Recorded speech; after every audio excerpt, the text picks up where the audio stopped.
Greetings, members one and all of the Salivation Nation.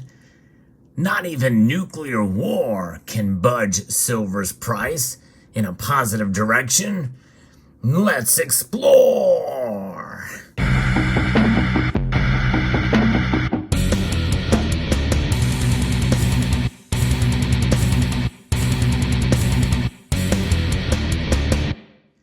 Boy, do we live in unusual times. In fact, we've not seen nuclear talk like this since 1962. There's a lot of other things that are happening with the markets as well, too. And first, let's talk about this nuclear Armageddon risk. That's the highest since 1962, according to our, quote, esteemed president. That's right. President Joe Biden, by the way, that was sarcasm in case you didn't recognize it. President Joe Biden is declaring that the risk of nuclear Armageddon is at its highest level since the 1962 Cuban Missile Crisis, as Russian officials speak of using tactical nuclear weapons after suffering massive setbacks in the 8-month invasion of Ukraine, according to the AP. Speaking at a Democratic fundraiser, Biden said Tuesday night that Russian President Vladimir Putin is a guy I know fairly well. And the Russian leader is not joking when he talks about the use of tactical nuclear weapons or biological or chemical weapons. He's not joking. And by the way, Joe Biden himself must remind us almost every single time he speaks that he's not joking either. Biden added, "We have not faced the prospect of Armageddon since Kennedy in the Cuban Missile Crisis." He suggested the threat from Putin is real because his military is, you might say, significantly underperforming. Now, talking about nuclear talk and proliferation and all the different strategies that could take place, is at the end of the world if he uses a tactical nuclear weapon in a part of Ukraine that has very limited spread. I don't know. I think the very fact of using nuclear at all is kind of Biden's pretty much saying that, hey, if that happens, it's nuclear Armageddon. In other words, full-scale nuclear war. And maybe the world just isn't observing or absorbing that information, much like they would radiation. However, the United States government is stockpiling massive amounts of a new type of anti-radiation drug that requires being frozen and has a shelf life of 18 months. So that tells us that this threat they are taking fairly seriously. U.S. officials for months have warned of the prospect that Russia could use weapons of mass destruction in Ukraine, as it has faced strategic setbacks on the battlefield, though Biden's remarks marked the starkest warnings yet by the U.S. government about the nuclear stakes. Still, nothing has changed in the U.S. intelligence assessments that in recent weeks have shown no evidence that Putin has imminent plans to deploy nuclear weapons, according to U.S. officials on Friday. And so that is the caveat here.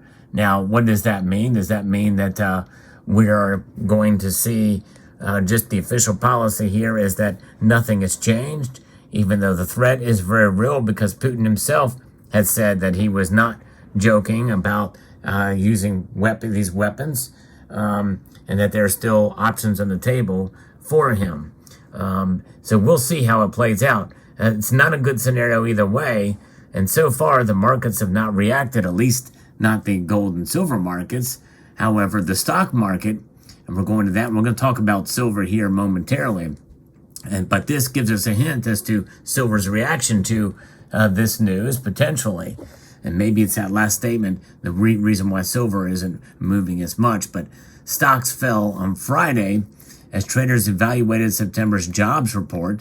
The Dow Jones Industrial Average is losing big time. It's down about 700 points as of the recording of this video. Pretty amazing to see this big drop, but there's a reason for it. It's down 2.4% as the stock market, as the S&P has lost 3%, while the NASDAQ composite slid 3.68%. Pretty massive drop there. Friday's job numbers showed the U.S. economy added 263,000 jobs in September, slightly below a Dow Jones estimate of 275,000. The unemployment rate came in at 3.5%, down from 3.7% in the previous month, and a sign that the jobs picture continues to strengthen, even as the Federal Reserve tries to slow the economy with rate hikes to stem inflation. And while the data was about as expected, the drop in unemployment rate is seemingly what the markets are obsessed with because of what it means for the Fed, said Bleakley Financial Chief Investment Officer Peter Brookvar. When combined with the low level of initial jobless claims, the pace of firings remains muted, and this, of course, gets the Fed all fired up about continuing with its aggressive rate hikes. The falling unemployment rate sparked a jump in rates and weighing on the futures. So therefore, we're going to see that happening here. And of course, this means that they're fearing these rate hikes, which will put a damper on the economy.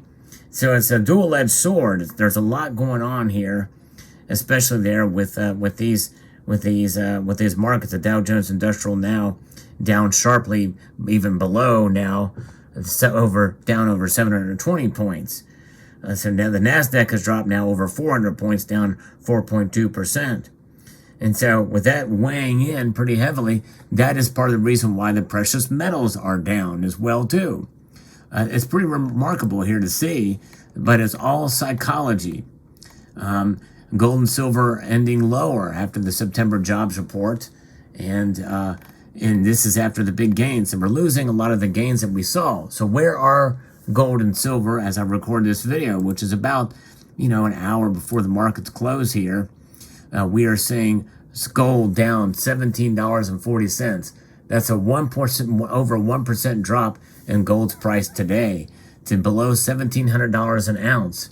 Silver is down over 2.8%, a massive drop compared to gold. It's down 59 cents. It's holding on above $20, but is still very close, $20.15. Platinum and palladium are both down. Gold to silver ratio has now widened now to 84.5%. So there's where the markets are right now with gold and silver. And why is this? Well, they're lower because of what's happening with the jobs numbers, which means that they are betting that the Fed is going to rate hikes.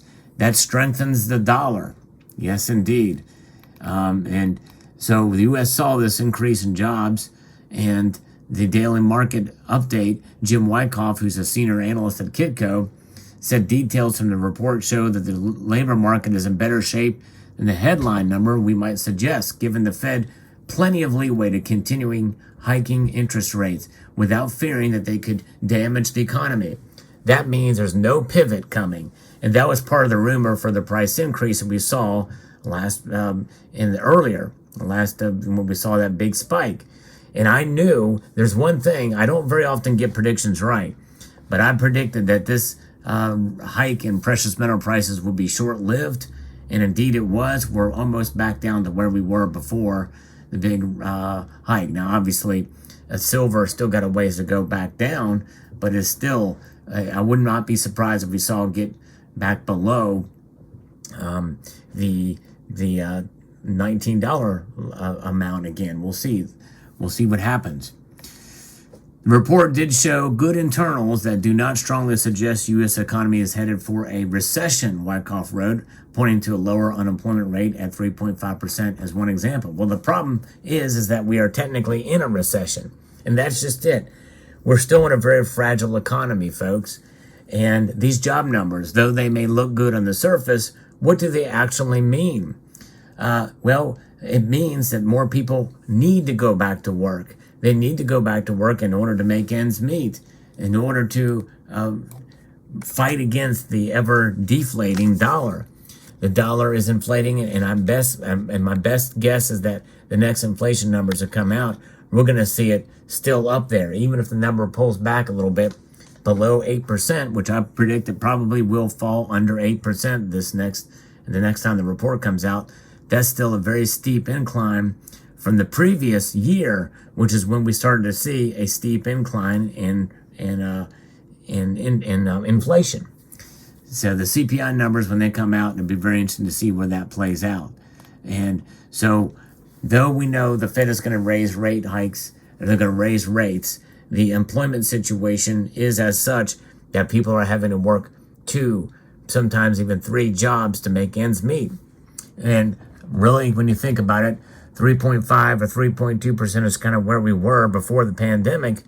And a lot of people are kind of just being re-employed. In other words, they lost their jobs, they're coming back into the workforce. We're seeing more of that just on a natural level. And, who knows how long that will last, but my guess is probably you're seeing 2 or 3 jobs being counted per more people these days than you were before the pandemic. And that, to me, does not signal a healthy economy. We are still in a technical recession. And my guess is probably the numbers that will come out again, GDP numbers and the like, will probably still reflect that, although we may not be in worse of one, and we may even be barely out of one technically. But still, I think it's just a matter of time. And with this news about this threat, it may take a couple of days for this to be absorbed by the markets, but especially if the talk continues and there's more saber rattling, especially by Russia, and moves in a direction that may not necessarily signal that it's imminent, but moving closer towards it, I believe we'll see the markets turn around very quickly. But as of right now, well, the markets are what they are. They are, silver and gold are down, and the stock market is down. And that's another aspect, too, that people have to understand. Typically, gold and silver rise when the stock market is down, because that signals uncertainty. But now the dollar index is up, and gold and silver are down, along with the stock market being down. So the overall message here is that day-to-day movement of the markets is very psychological, and the best thing we can do is just hang on to our silver and maybe even see it as a buying opportunity if you're in the market to accumulate a little bit more of it. So let me know what your thoughts are in the comment section below. Hope you found this video insightful. I'd like to extend a multitude of gratitude to you all for taking the time to watch, and encourage you to please rate, share, comment, and subscribe.